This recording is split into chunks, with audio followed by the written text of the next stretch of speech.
କ'ଣ ପିଲାମାନେ ଭାବୁଛ ନାନା ବାୟା ଏଇ ରବିବାର କାହିଁ ଗପ କହିଲାନି। ଏ ବର୍ଷା ଯୋଗୁଁ ଟିକେ ନାନା ବାୟାକୁ ଥଣ୍ଡା ଜ୍ୱର ହେଇଯାଇଥିଲା।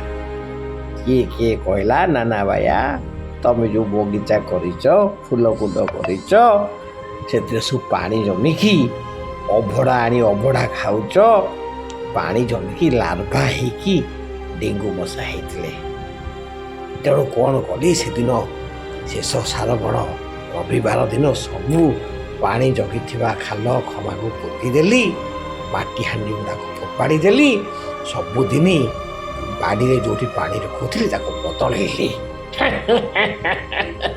ଆଜି ଗୋଟେ ତୁମକୁ ବଢ଼ିଆ ଗପ କହିବି, ଏଇ ବର୍ଷା ଦିନ ଉପରେ ଗପ। ବୁଝିଲ ପିଲାମାନେ, ଗାଁ ମୁଣ୍ଡରେ ଗୋଟିଏ ଛୋଟ ତୋଟା ଥିଲା। ସେଇ ତୋଟାରେ ଚମ୍ପା ମନ୍ଦାର ମାଳତୀ ଫୁଲ ଗଛ ଲଗା ହେଇଥିଲା। ଗଛରେ ପାଣି ଦେବା ଲାଗି ବଗିଚାରେ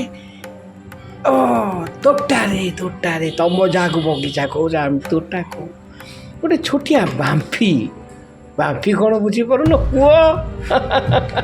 କୂଅ ଥିଲା। ସେଇ ବାମ୍ଫିରେ ଗୋଟିଏ ବେଙ୍ଗ ରହୁଥିଲା। ଏଇ ବେଙ୍ଗଟିର 6-7ଟି ପିଲା ଥିଲେ। ବର୍ଷା ଦିନ ସକାଳ, ଅଳ୍ପ ସୂରଜ ଦେବ ଖରା ପକାଉଥାନ୍ତି ପୃଥିବୀ ଉପରେ। ବେଙ୍ଗ ପିଲା ଗୁଡ଼ାକ ବାମ୍ଫି ହୁଡ଼ାରେ ବସନ୍ତି ଆଉ ଖରା ଖାଆନ୍ତି। ଦିନେ ମା ବେଙ୍ଗଟି ଖାଇବା ଜିନିଷ ଖୋଜିବାକୁ ଯାଇଛି। ବାମ୍ଫି ହୁଡ଼ା କଡ଼କୁ ଗୋଟେ ବଡ଼ ହାତୀଟିଏ ଆସିଲା। ବେଙ୍ଗ ପିଲା ଗୁଡ଼ାକ ବାମ୍ଫି ହୁଡ଼ାରେ ବସି ହାତୀଟାକୁ ଦେଖି ଭୟରେ କମ୍ପିଲେ। ସେମାନେ କିଏ କେଉଁ ବାଟେ ପାଣିକି ଭିତରକୁ ଯିବେ ବାଟ ପାଇଲେନି, ଖପ୍ ଖାପ୍ ଡେଇଁ ପଡ଼ିଲେ। କେତେ ସମୟ ପରେ ମା ବେଙ୍ଗ ଆସି ପହଞ୍ଚିଲା।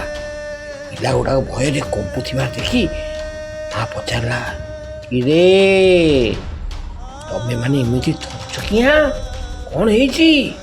ସେମାନେ ମାଲୋ ମା, କେଡ଼େ ବଡ଼ ଜନ୍ତୁଟିଏ ଆସିଥିଲା, ଆମେ ଦେଖି ମୋ ଛାତି ଧରି ଉଠୁଛି। ମା ତା ପେଟ ଟିକେ ଫୁଲିଗଲା। ସେ ଜନ୍ତୁଟା କ'ଣ ଏଡ଼ିକିଟାଏ ହବ? ପିଲାବେଳେ ଏକାବେଳେ କହିଲେ ନାଇଁ ମା, ତୋ ଠାରୁ ଆହୁରି ବଡ଼। ମା ବେଙ୍ଗର ରାଗ ବଢ଼ିଗଲା।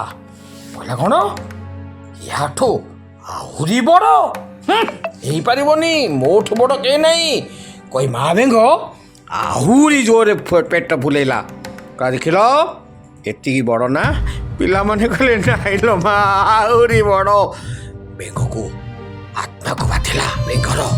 କହିଲା ଦେଖିଲ, କହି ଜୋରେ ଦୀର୍ଘ ନିଶ୍ୱାସ ନେଲା, ପୁଣି ପେଟ ଫୁଲେଇଲା। ପେଟ ପୁରା ବେଲୁନ ଭଳିଆ ଫୁଲିଗଲା। କହିଲା ଦେଖିଲ ଏତିକି ବଡ଼ ନା ଆହୁରି? ପିଲାମାନେ କହିଲେ ଆହୁରି। ଦେଖ ଏତିକି ନା ଆହୁରି ଆହୁରି ଆହୁରି ଆହୁରି ଆହୁରି। ମା ବେଙ୍ଗ ପେଟ ଫୁଲେଇ ଚାଲିଥାଏ। ପିଲାମାନେ ଆହୁରି ଆହୁରି ଆହୁରି କହୁଥିଲେ। ହଠାତ୍ ଧୋ କିନା ଶବ୍ଦ ହେଲା। ମା ବେଙ୍ଗର ପେଟ ଫାଟିଗଲା ଆଉ ମା ବେଙ୍ଗଟି ମରିଗଲା। ପିଲାମାନେ କେବେ ନିଜର ଅହଙ୍କାରରେ ଛନ୍ଦି ଦେବ ନାହିଁ। ଅତି ଗର୍ବେ ହତ ଲଙ୍କା। ତେଣୁ ଗର୍ବ କରିବ ନାହିଁ। ମା ବେଙ୍ଗର ପେଟ ଫାଟିଲା, ମା ବେଙ୍ଗଟି ଗଲା। ପିଲାମାନେ ରାତି ହେଲାଣି, ଶୋଇବ ଯାଅ। ମୋ ଗପଟି ସରିଲା। ଆଉ ଗୋଟେ କଥା, ଗୁଡ୍ ନାଇଟ୍।